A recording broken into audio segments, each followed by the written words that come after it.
आज शेरपुरा स्थित शिवराज सिंह चौहान के निवास पर भाजपा के लोकसभा चुनाव के लिए चुनावी कार्यालय का शुभारंभ किया गया। प्रदेश सरकार के उप मुख्यमंत्री राजेंद्र शुक्ल ने फीता काटकर इसका शुभारंभ किया। मीडिया से बात करते हुए उन्होंने कहा कि शिवराज सिंह चौहान पांव पांव वाले भैया है और पूरे प्रदेश ही नहीं देश भर में उनकी ख्याति है। यहाँ से पूर्व में भी वह सांसद रहे हैं। एक बार फिर जनता के बीच सांसद बनकर सेवा के लिए प्रस्तुत है। उनके चुनाव कार्यालय का आज शुभारंभ किया गया है। शिवराज सिंह चौहान की ऐतिहासिक जीत का उन्होंने दावा किया। इसके साथ साथ नरेंद्र मोदी की तीसरी बार सरकार बनने की बात भी उन्होंने कही। सांसद रमाकांत भार्गव, विधायक मुकेश टंडन, हरि सिंह सप्रे, कार्तिकेय चौहान के साथ अन्य जनप्रतिनिधि और कार्यकर्ता मौजूद रहे। बताया हमारे लोकप्रिय विधायक माननीय मुकेश टंडन जी, युवा नेता कार्तिक चौहान जी। जिलाध्यक्ष जी से निवेदन है कि सम्माननीय सांसद जी का स्वागत करें। हमारे विदिशा विधानसभा के हम तोड़ने जा रहे हैं।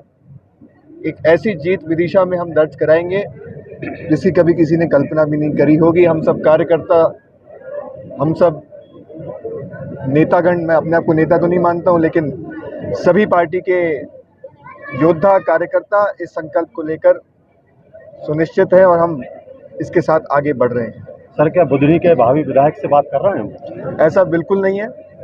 बुधनी में और भी वरिष्ठ नेता हैं, वो नेता को आगे बढ़ाना चाहिए। केवल इस वजह से कि मैं किसी नेता का बेटा हूँ, किसी सीट पर मेरा अधिकार नहीं होता। मैं कार्यकर्ता हूँ और एक कार्यकर्ता के नाते काम करूँगा। शांत रहिए। जैसा आप लोगों ने कहा, चुनाव का शंखनाद हो गया है।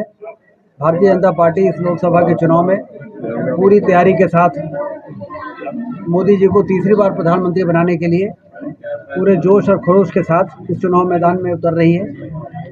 विदिशा में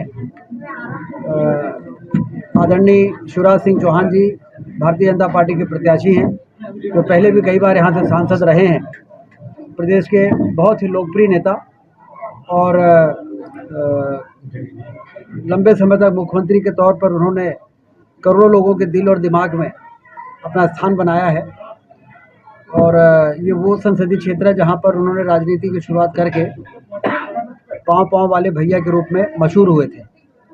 और हम लोग अपने विंध्य क्षेत्र में भी जब शिवराज सिंह चौहान जी के बारे में सुनते थे तो ये सुनने को मिलता था कि वो एक ऐसा नेता है मध्य प्रदेश में जो पैदल चल चल के लोगों से आत्मीय संबंध स्थापित करने का काम उन्होंने किया। बाद में हम लोगों ने देखा उनकी राजनीतिक यात्रा कितनी यशस्वी रही है कि बहुत कम उम्र में उन्होंने राष्ट्रीय स्तर पर जिम्मेदारियां संभाली, फिर मुख्यमंत्री रहे और फिर से केंद्रीय नेतृत्व ने उन्हें दिल्ली में सांसद के रूप में बुलाने के लिए उतारा है। और मैं देख रहा हूं कि विदिशा लोकसभा के हमारे सांसद जी आदरणीय रमाकांत भार्गव जी यहाँ पर बैठे हैं और आदरणीय रामपाल सिंह जी हैं, हमारे मुकेश टंडन जी हैं, जिलाध्यक्ष जी हैं।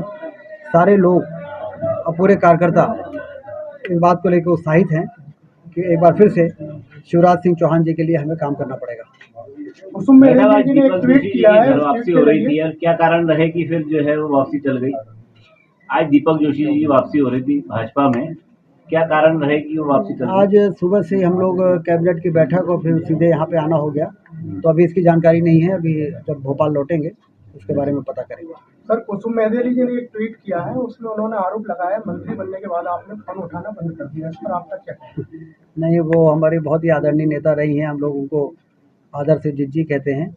और परसों ये बात सही है कि रीवा में करीब 10 कार्यक्रम थे शिलान्यास और लोकार्पण के। उस दौरान हो सकता है कि उनसे बात होना संभव नहीं हो पाया हो, लेकिन उसके बाद हमने उनको फ़ोन लगाया था और मालूम पड़ा कि किसी ट्रांसफ़र को लेकर उनके मन में कष्ट हुआ है। मैंने पता किया है और कोई ना कोई रास्ता उसका निकाल रहे हैं। सर, अब की बार 400 पार वाला नारा 400 पार वाला नारा तो बिल्कुल सिर्फ भारतीय जनता पार्टी के कार्यकर्ताओं के मुंह में नहीं है, बल्कि करोड़ों देशवासियों के। क्योंकि मैं 2 दिन गुजरात के दौरे में रहा हूँ, तो मैंने देखा कि आम आदमी के जबान पे। और मध्य प्रदेश में भी हम लोग देख रहे हैं पूरे देश में कि अब की बार 400 पार। सर मध्य प्रदेश में कितनी आ रही है? 29 सीटें आ रही हैं।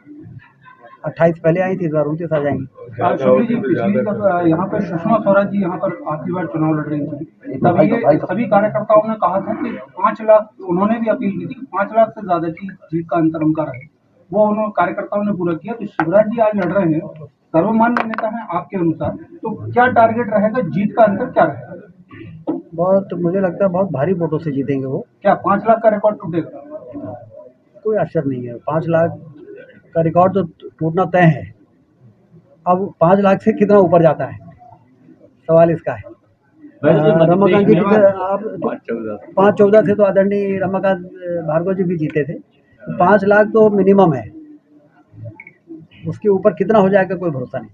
वैसे मध्य प्रदेश में जो कांग्रेस की भगदड़ मची हुई है, उसको हम आगामी चुनाव तक की स्थिति में क्या देखते हैं, और क्या मध्य प्रदेश में कांग्रेस की स्थिति रहेगी? कांग्रेस की नैया डूब रही है, और अमित शाह जी ने जो राष्ट्रीय अध्यक्ष थे उस समय उन्होंने ये बात कही थी कि कांग्रेस मुक्त देश चाहिए हमें, क्योंकि कांग्रेस ने लंबे समय तक सरकार में रहते हुए बड़े राजनीतिक अपराध किए हैं, जिसके कारण देश में आतंकवाद और नक्सलवाद और गरीबी और बेरोजगारी और कमज़ोर अधोसंरचना, इसके कारण देश संकटों से घिरा।